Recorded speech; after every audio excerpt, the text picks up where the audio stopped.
Pemahaman terhadap tugas-tugas perkembangan sangat berguna bagi pengembangan program BK, karena a. menjadi kriteria keberhasilan.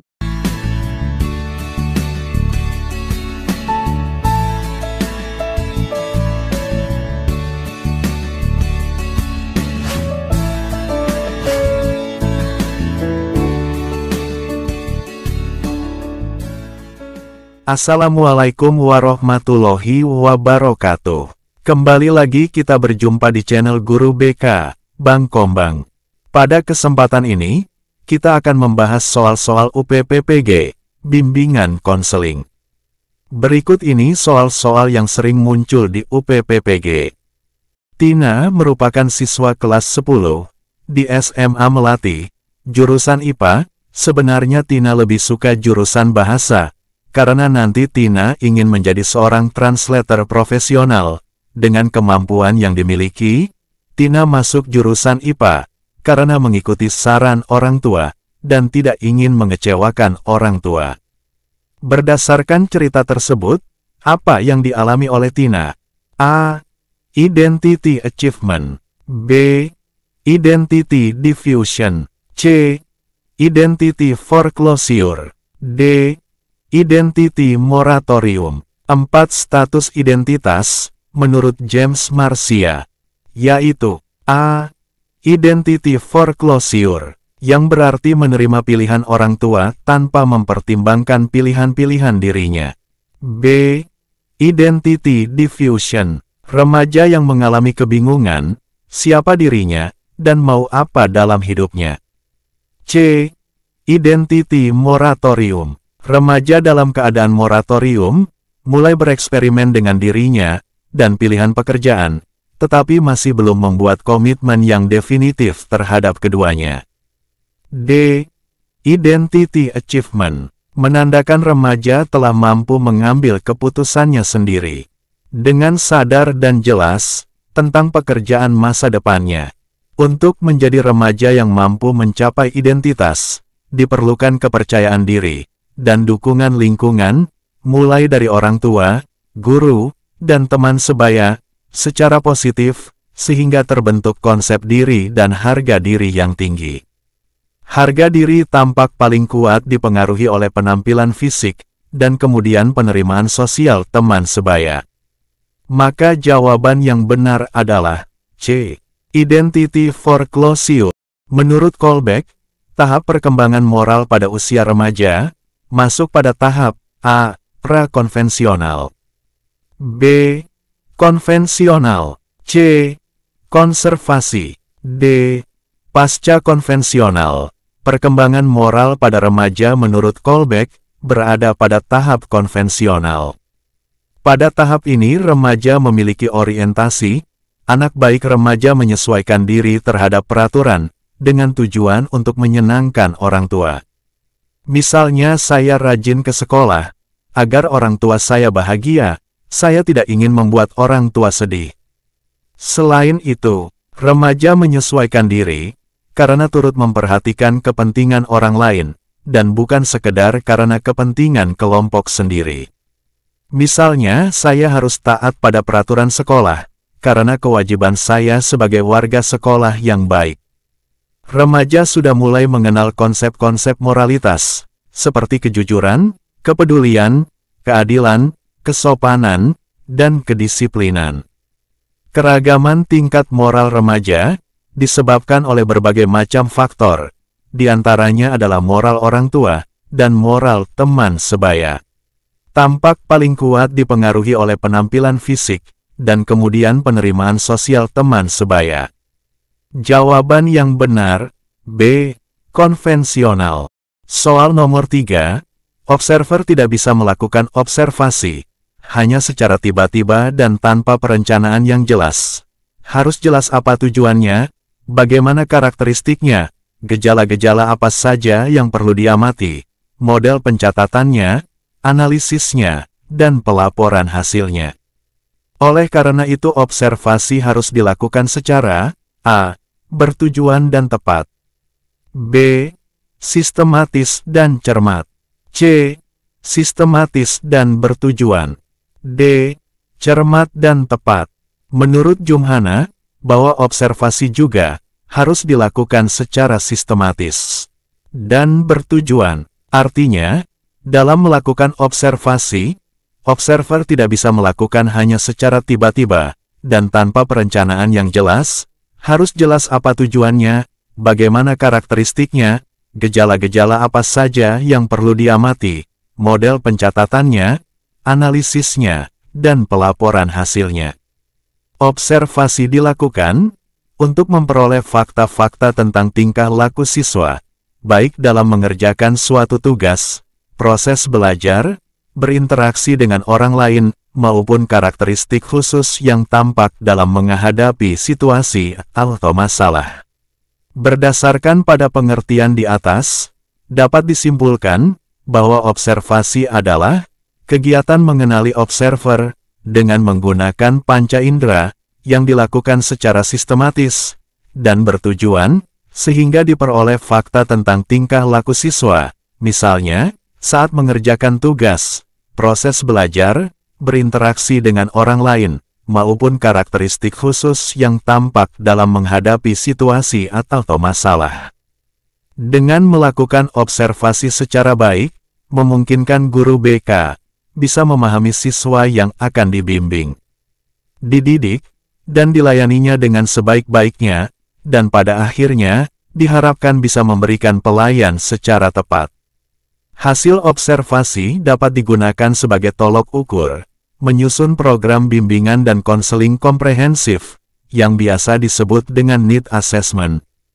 Berdasarkan ulasan di atas, maka jawaban yang benar adalah C.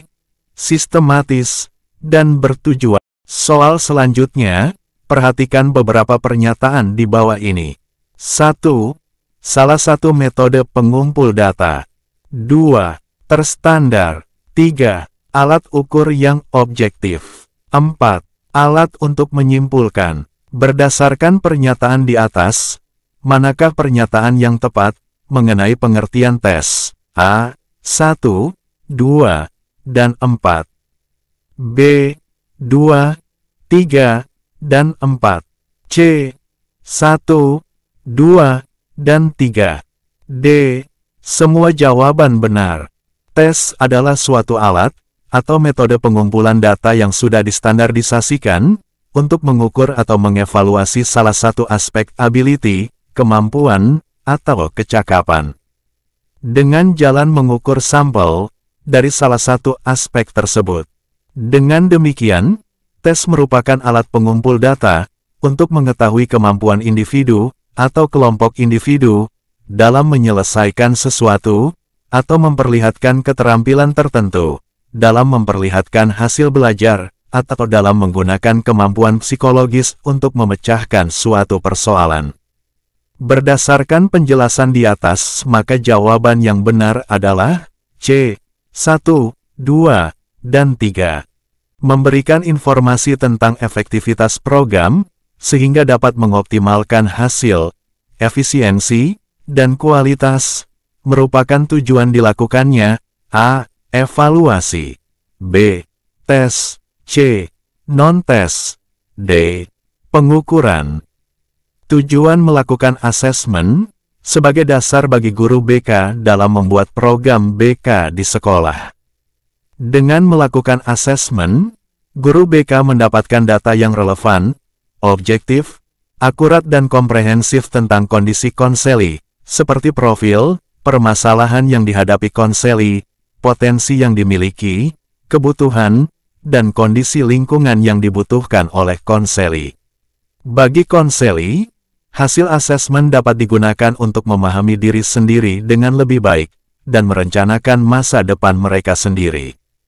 Asesmen juga membantu konseli memperjelas tujuan hidup, memperoleh kejelasan sudut pandang, dan memperoleh dukungan yang ilmiah dan terpercaya bagi deskripsi diri.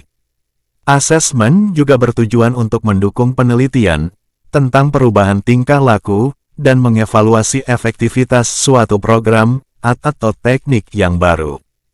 Berdasarkan penjelasan di atas, maka jawaban yang benar adalah A. Evaluasi.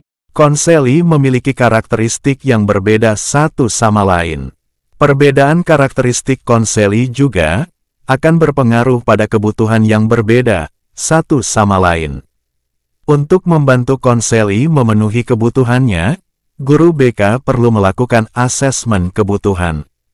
Guru BK dapat melakukan asesmen kebutuhan dalam dua teknik, yaitu A. Tes dan observasi, B. Inventory dan skala psikologis, C. Tes dan non-tes, D. Tes psikologis dan non-tes.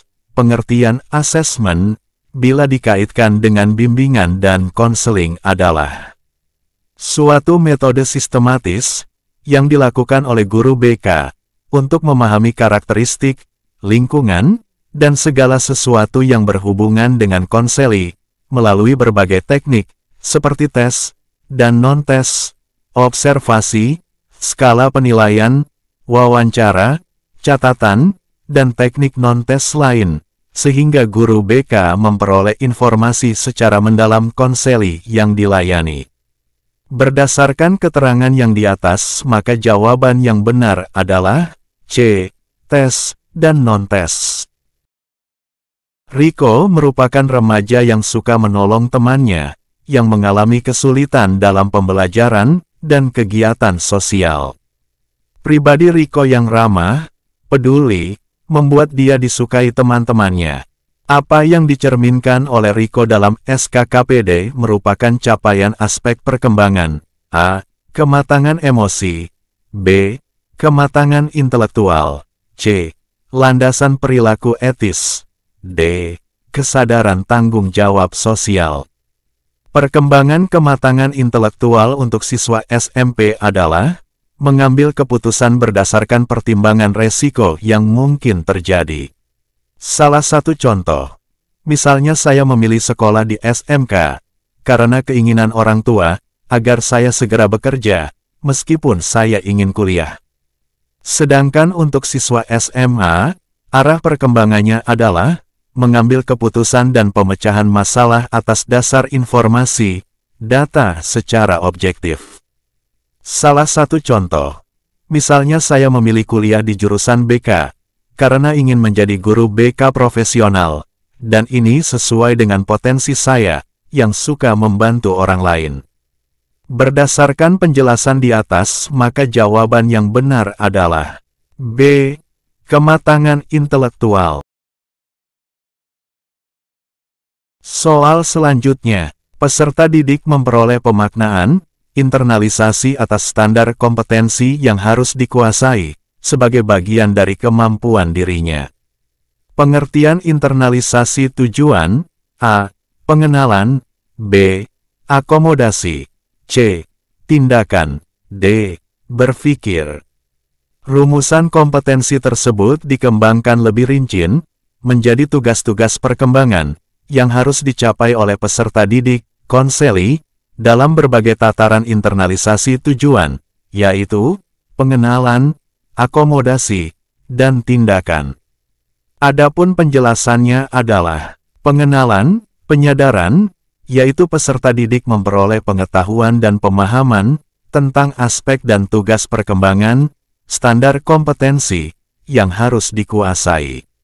Akomodasi, yaitu peserta didik memperoleh pemaknaan, internalisasi atas standar kompetensi yang harus dikuasai, sebagai bagian dari kemampuan dirinya. Tindakan, yaitu mendorong peserta didik untuk mewujudkan perilaku nyata dalam kehidupan sehari-hari, dari standar kompetensi yang harus dikuasai. Berdasarkan penjelasan di atas, maka jawaban yang benar adalah B. Akomodasi. Pemahaman terhadap tugas-tugas perkembangan sangat berguna bagi pengembangan program BK, karena A. Menjadi kriteria keberhasilan layanan bimbingan dan konseling. B. Membantu dalam menemukan dan menentukan tujuan program BK. C. Menentukan kapan waktu upaya bimbingan dapat dilakukan. D. Semua jawaban benar. Pemahaman terhadap tugas-tugas perkembangan sangat berguna bagi pengembangan program bimbingan dan konseling, karena 1. Menjadi kriteria keberhasilan layanan bimbingan dan konseling. 2. Membantu dalam menemukan dan menentukan tujuan program BK. 3. Menentukan kapan waktu upaya bimbingan dapat dilakukan. Maka jawaban yang benar adalah D. Semua jawaban benar. Demikianlah pembahasan soal-soal UPPPG, bimbingan konseling. Kita akan bahas kembali soal-soal UPPPG bimbingan konseling pada video berikutnya. Pantau terus channel ini untuk mendapatkan info terbaru. Wassalamualaikum warahmatullahi wabarakatuh.